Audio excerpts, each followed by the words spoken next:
Hi, so today I have a mixed haul of some items, mostly books, and some of the stuff is homeschool related, some's not. And so the first thing I got are these Papermate felt pens. This is like the candy pop ones. I just like to get her some fun stuff when we start homeschool year. And then I got her this cute little journal. So yeah, I'm gonna link all of these items below, even the library books for you guys. This journal is pretty cool. I just typed in like kids journal on Amazon, and I actually am impressed with this one. It has like a holiday list, and then in the back, I'm gonna show you the middle too, but in the back it has like a cool map. It has like a unit conversion with measurements, and then in the inside, it starts with the month, and they have like a monthly check-in, and then just the typical calendar, and then you have the daily days of the week. So I got her this so she could practice writing the date every day. I already had her start because I got it I think last week or the week before, and I had her go ahead and start it. And so I told her I pretty much want her every day to write the date and then what book she's reading. So she wrote, I started Harry Potter 7. She's rereading Harry Potter. And then, for homeschool, it's not going to be like mainly to write homeschool stuff. It's mainly going to be for her to practice the date. If she this is her dad's birthday, so she wrote that. And then just I just want her to get a little bit used to using a planner and to practice writing the date. So yeah, I think it's really cute for kids. So that's the first two things. And then I got her some more air dry clay. I usually get the white color. I don't know why. I guess because you can paint it, but it's not that you can't paint this one, but this one's terracotta. I really like air dry clay. I'm not too picky on the brands. I've noticed that Crayola is good. I've tried other brands, and I really like air dry clay because, it air dries, so it's really simple to use. Okay, so these next three books are for adults, and this is The Joy of Forest Bathing. I really love to read nonfiction. I like fiction too, but fiction I take my time with. Nonfiction, I read quicker. So I ordered this, The Joy of Forest Bathing, Reconnect with Wild Places and Rejuvenate Your Life. It was a very quick read. It was a very quick read for me because actually if you see, the text is pretty big. And it has some illustrations. It's not I don't know what to say. I've heard of forest bathing before, and basically it just kind of talks about how, nature's good for us and taking walks, which otherwise known as forest bathing, just going in the forest. I think it's a Japanese, it's originated in Japan, forest bathing, and it's defined as a full sensory immersion in the beauty and wonder of nature. So I thought it'd be just I really thought the illustration's really pretty, even the cover, and it is. But I just read it really quickly, and I don't think it's gonna be on my top 10 list of nonfiction books, and that doesn't mean it's still not good. It's just I read it so quickly. The information just, I don't know. Yeah. Okay, so the next book I'm actually reading right now, it's A History of the World in 6 Glasses.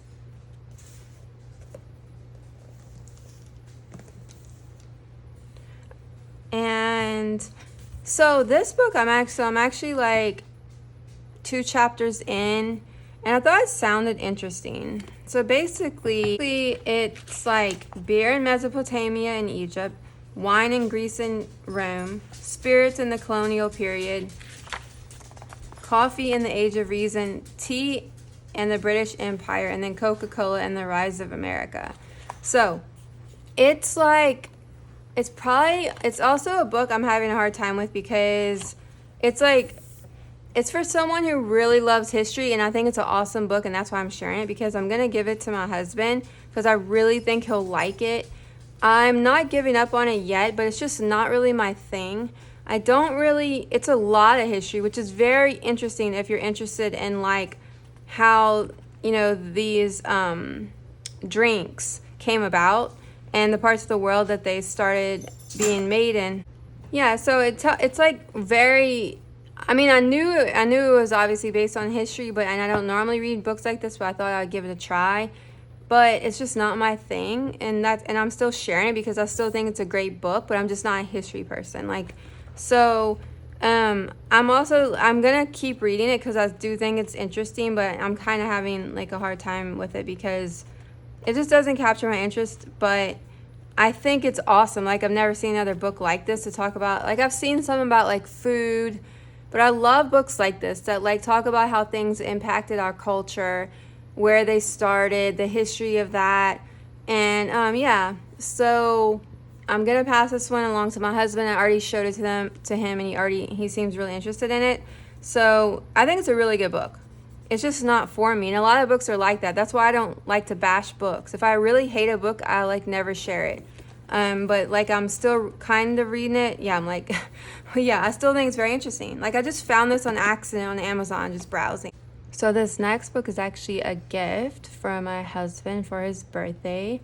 He's been having this book on his wish list, so I thought I'd get it for him. It's Meditations by Marcus Aurelius. And it's just like a classic, of course, book. And yeah. And this is a new translation with an introduction by Gregory Hayes. I'm not sure if he wanted the new translation or not. I guess we'll find out. I'll find out. He'll definitely tell me. But yeah, so. Okay, now the library haul. I was so excited that the library ordered this for me. They didn't have this at my library. I don't even think any of the libraries had it because they usually do a loan. Anyway, so I requested this book from the library. They put that on top, but it's like This One Wild and Precious Life by Sarah Wilson.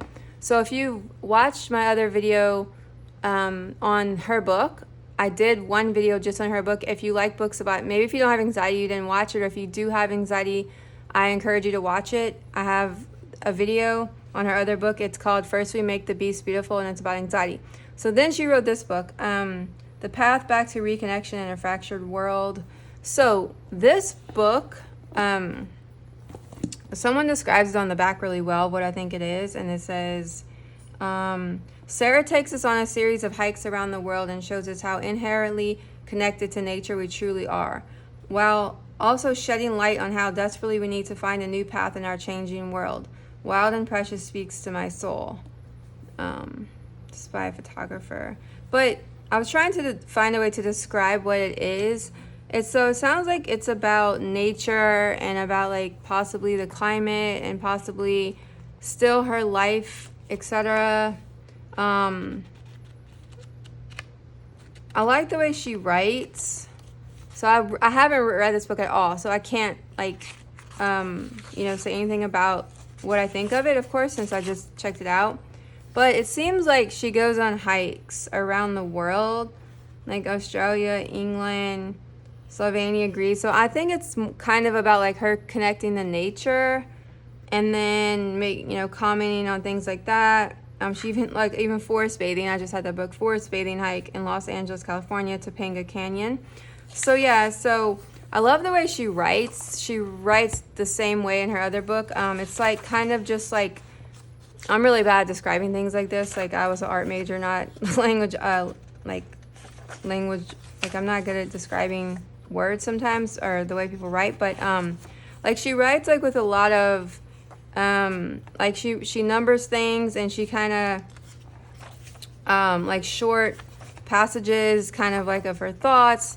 I would say like intellectual rambles and things like that. This is how her other book was, and I think this one's how this one is too. It's just like brief synopsis of whatever subject she's talking about. I like reading people who use a lot of references. That's what she did in her other books, so I'm hoping this one will be similar. I can tell already by the format of it. I guess what I'm trying to say is not every chapter, like a traditional nonfiction book, is just like a long format where it's just like words. She breaks things up, and kind of like she does a lot of notes. Like I like it. It's almost like you're reading in someone's like notebook or something. I don't know, or like inside their brain. But I have no idea. Like I read about this book online and I wasn't 100% sure what it's about. But when you like an author, for me, I try to read everything they do. This cover is also really pretty. So yeah, I'm gonna give it a try. And yeah. Okay, so here's a book I heard a lot about, but I never read it. It's A Man Called, I think it's Ove, by Frederick Backman. This is also for adults. And supposedly it's about this man who's like grumpy. And then I think he has like a life-changing moment where he has like new neighbors, a chatty young couple. I don't know if I think it's kind of hinting that he'll kind of change his, I don't know, maybe like his view on life. He feels he's surrounded by idiots, and people think he's bitter because he doesn't walk around with a smile on his face all the time. He doesn't tell people what they want to hear.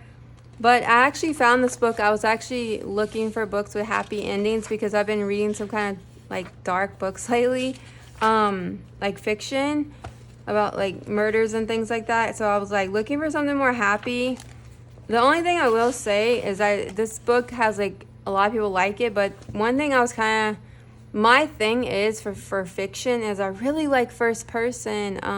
I really struggle a lot of times with third person, and this is third person. Ove is 59. He drives a Saab. He's the kind of man who points at people he doesn't like the look of as if they were burglars, and his forefinger a policeman's flashlight. So yeah, I'm not, sometimes, yeah. So I'm gonna give it a try, but I really like first person, so it might not work for me, but I think it seems like a really cool book about kind of just like about humanity, and you know, it says characters who amuse us, stories that touch us. Supposedly it's like a happy ending. That's why I found it. The Bookwoman of Troublesome Creek. The Bookwoman of Troublesome Creek. Kim Michelle Richardson. This book I had on my library book list for a long time. And I think it's based on a true story about a mobile library. If I'm wrong, I apologize. But this one I was happy. That's the first thing I do when I get books, fiction from the library, is I see if it's first person. Because first person, check. Writing style, then I have to see if I like them. But this is first person, I believe. Yeah, this is first person, so already that's good. And then let's see. The folks of Troublesome Creek have to scrap for everything except books, that is, thanks to Roosevelt's Kentucky Pack Horse Library Project. Troublesome's got its own traveling librarian, Custy May Carter. She's not only a bookwoman, however, she's also the last of her kind. It's a new book program. I think in the Appalachians. Yeah, and inspired by the true blue-skinned people of Kentucky, the brave and dedicated Kentucky Pack Horse Library Service of the 1930s, the Bookwoman of Troublesome Creek. So yeah, this is based on these women who did like a mobile library service, which I think is phenomenal. I don't know if there's a nonfiction book on this. I will have to look it up, but I think that would be interesting too. And then the last three are what I would describe as beautiful picture books. I love beautiful picture books. And this one's brand new.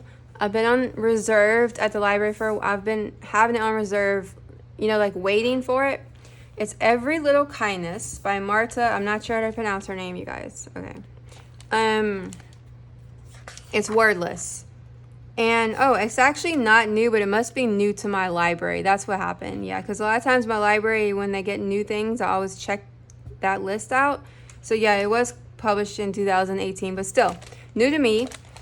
And it's beautifully illustrated. It's just a wordless picture book with mostly neutral colors and then pops of red about just people being kind to each other. You know, like this one is a person, I think it's a boy, opening the door of a lady who has a bunch of stuff like that. It's just cute. I mean, it's just like a cute little sweet beautiful picture book, wordless. And then this one, I didn't know what to expect with this one, but the cover I thought was gorgeous. Like this, to me, looks like you could frame it as a painting.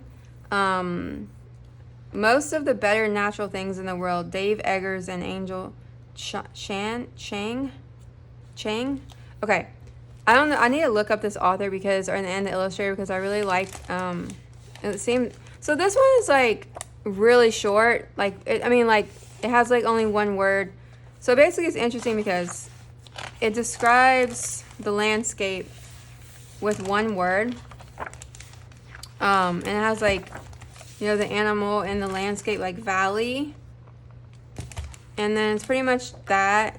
So this is, obviously it's a picture book, so it's meant for young kids, and it definitely is a young kid's book. But I do like how in the back they have like the definition of the landforms, like valley, plain, cloud, forest. So it is educational too, but very artsy. So I think it's cool. This one I've checked out from the library many times. It's so beautiful. Why Do We Cry? This is the author and the illustrator.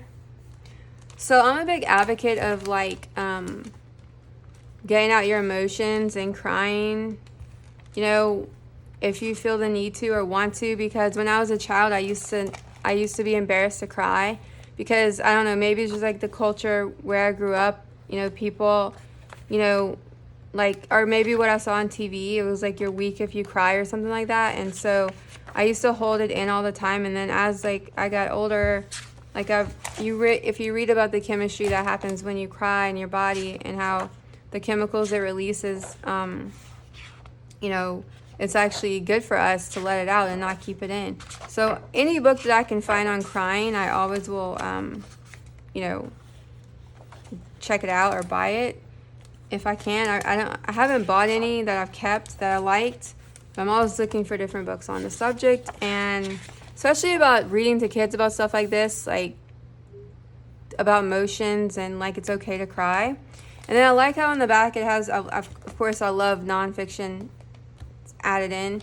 It is nonfiction, but it's more like just, beautiful.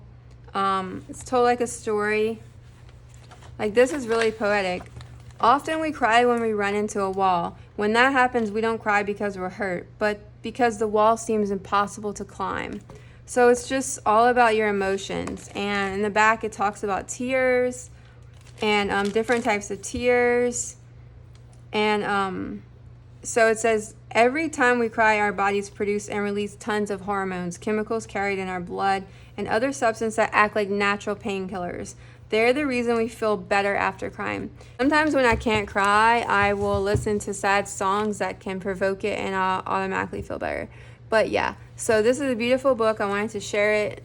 And thanks so much for watching and subscribing. Hope you have a good day or night. I really appreciate everything. Bye.